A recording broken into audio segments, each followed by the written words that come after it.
జోయాస్ proprietary ayurvedic medicine అందమైన ఒత్తైన చుట్టూ జోయాస్తోనే సాధ్యం.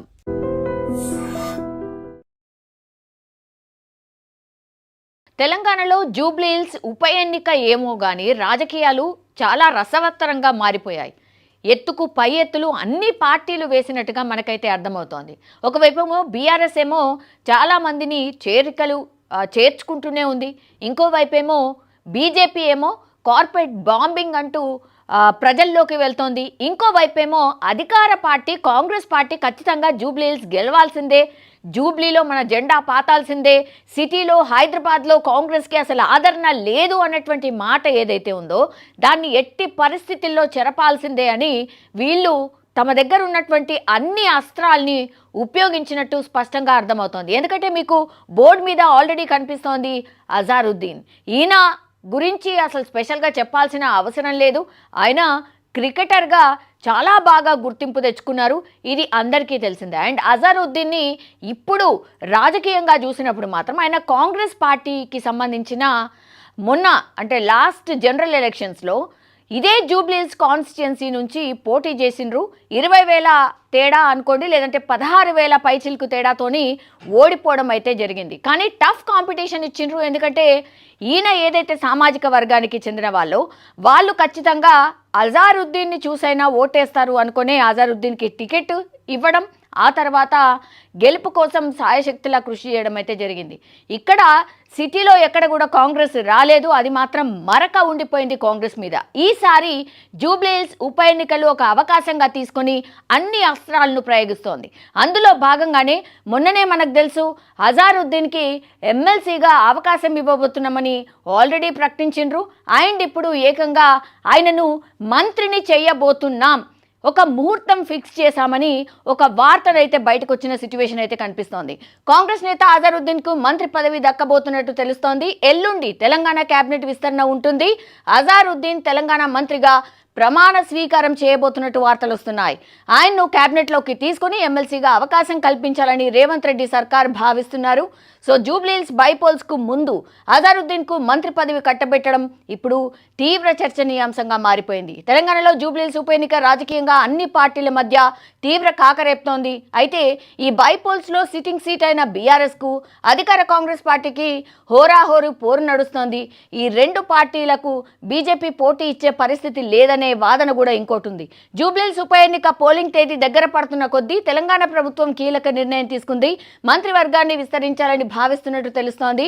ఎల్లుండి అంటే శుక్రవారం రోజు తెలంగాణ కేబినెట్ విస్తరించాలని ముఖ్యమంత్రి రేవంత్ రెడ్డి భావిస్తున్నట్టుగా సమాచారం అయితే అంతోంది. అయితే టీమిండియా మాజీ కెప్టెన్ కాంగ్రెస్ నాయకుడు మహమ్మద్ అజారుద్దీన్కు మంత్రి పదవి ఇవ్వబోతున్నారన్న వార్త ఇప్పుడు తెలంగాణలో తీవ్ర చర్చనీయాంశంగా మారిపోయింది. జూబ్లీహిల్స్ బైపోల్ టికెట్ ఆశించిన అజారుద్దీన్కు హైకమాండ్ మొండి చేయి చూపించింది. ఈ నేపథ్యంలో ఆయనకు ఎమ్మెల్సీ పదవి ఇచ్చి మంత్రి పదవి కట్టబెట్టాలని రేవంత్ రెడ్డి ప్రభుత్వం చూస్తున్నట్టు తెలుస్తోంది.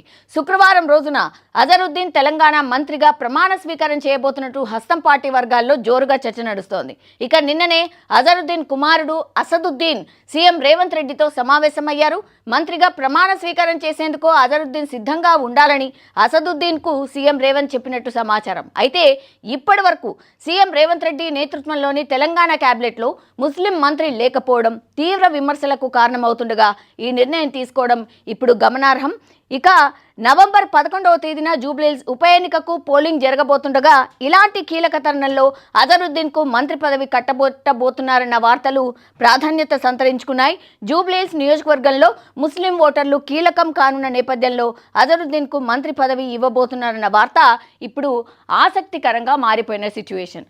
కరెక్టే, యాక్చువల్లీ ఎమ్మెల్సీగా ఆయనకు అవకాశం ఇచ్చి ఆ తర్వాత మంత్రివర్గంలోకి తీసుకుంటే ఓకే, మేము ప్రయారిటీ ఇచ్చినాం, ముస్లింలకు ప్రయారిటీ ఇచ్చినామని ఒక గట్టి మెసేజ్ వెళ్తుంది.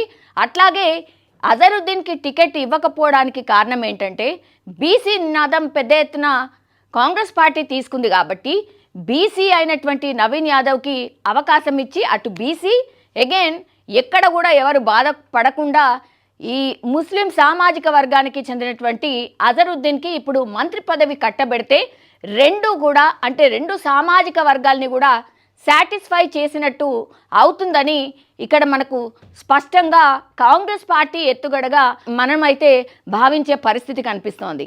ఇప్పుడు సరే మంత్రి పదవి ఇస్తారు, అజరుద్దీన్కి ఇస్తారేమో, మేబీ ఇది లీకేనా లేకపోతే నిజం కాబోతోందా అది తర్వాత సంగతి. కానీ ఇప్పుడు మరోసారి ఎవరైతే మంత్రి పదవి ఆశిస్తున్న వాళ్ళు ఎవరైతే ఉన్నారో, ఎస్పెషల్లీ కోమటిరెడ్డి రాజగోపాల్ రెడ్డి చాలా రోజుల నుంచి కూడా బహిరంగంగానే మాట్లాడుతున్నారు. నాకు కూడా మంత్రి పదవి ప్రామిస్ చేసిండ్రు, నాకెప్పుడు ఇస్తారు అనేటువంటి మాట, అసంతృప్తి చాలా పెద్ద ఎత్తున బయటపడుతున్నటువంటి సిట్యుయేషన్. అట్లా చాలామంది ఉన్నారు ఇంకా కాంగ్రెస్ పార్టీలో.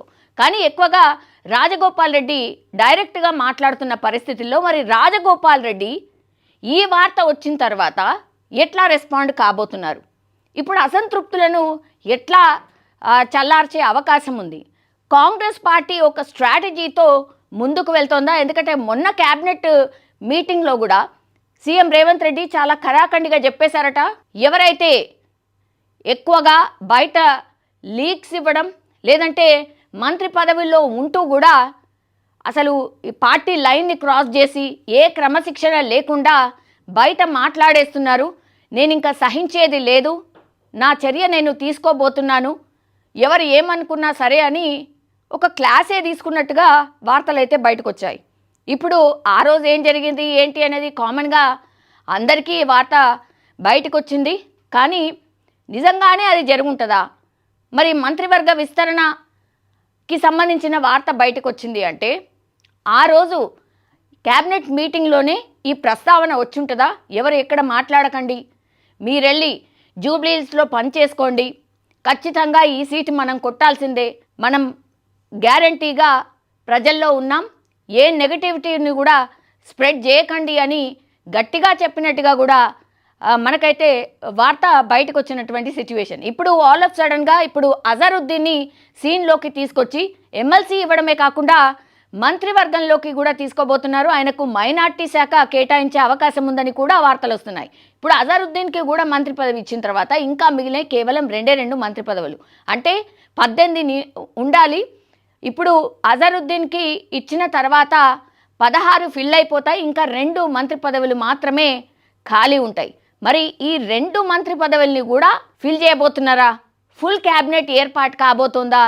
ఇంకా ఆ 2 పోర్ట్ఫోలియోస్ ఎవరు అదృష్టవంతులు అనేది కూడా పెద్ద ఎత్తున చర్చ నడుస్తోంది. ఇప్పుడు ఈ వార్త బయటకు వచ్చిన తర్వాత కాంగ్రెస్ పార్టీకి సంబంధించిన వాళ్ళే పెద్ద ఎత్తున మాట్లాడుకుంటున్నటువంటి సిచ్యువేషన్. ఎందుకంటే ఇది షాకింగ్, వాళ్ళకు కూడా తెలియదు, ఎట్లాంటి లీక్ లేకుండా ఈ వార్త బయటకు వచ్చింది. సో వాళ్ళ కొడుకు మొన్న మండే రోజు సీఎం రేవంత్ రెడ్డిని కలిశారట, డైరెక్ట్గానే చెప్పారు ప్రిపేర్డ్గా ఉండమనండి అజరుద్దీన్ని, సో మంత్రివర్గ విస్తరణ ఉండబోతోంది అని క్లియర్ కట్గా చెప్పినట్టుగా చెప్తున్నారు. నిజంగానే అదే జరిగితే మాత్రం ఇప్పుడు అసంతృప్తులు ఎవరైతే ఉన్నారో వాళ్ళు చల్లారే అవకాశం ఉందా, లేకపోతే ఇంకో కొత్త నెత్తి నొప్పికి ఈ మంత్రి పదవి దారి తీసే అవకాశం ఉందా చూడాల్సిందే. And for more videos, Please subscribe to iDream. Please subscribe to iDream. Please subscribe iDream. And please subscribe to iDream. For more videos, subscribe to iDream. please like, share and subscribe to the channel. Congratulations, iDream. subscribe to iDream. Subscribe to iDream. So subscribe to iDream Media. iDream team andarki huge congratulations. Please subscribe iDream Media. Please subscribe to iDream. Subscribe iDream. Please subscribe to iDream. iDream అంటే నా కళల ఛానల్ను subscribe చేసుకున్న నోరు తిరుగుతలేదు, మీరైతే గంట గుర్తు కొట్టండి. For more such videos, please subscribe to iDream. Subscribe to iDream. Please subscribe to iDream. Please subscribe iDream Media. Please do subscribe to iDream. Please subscribe to iDream Media. For best entertainment and information, please subscribe iDream. And don't forget to subscribe to iDream.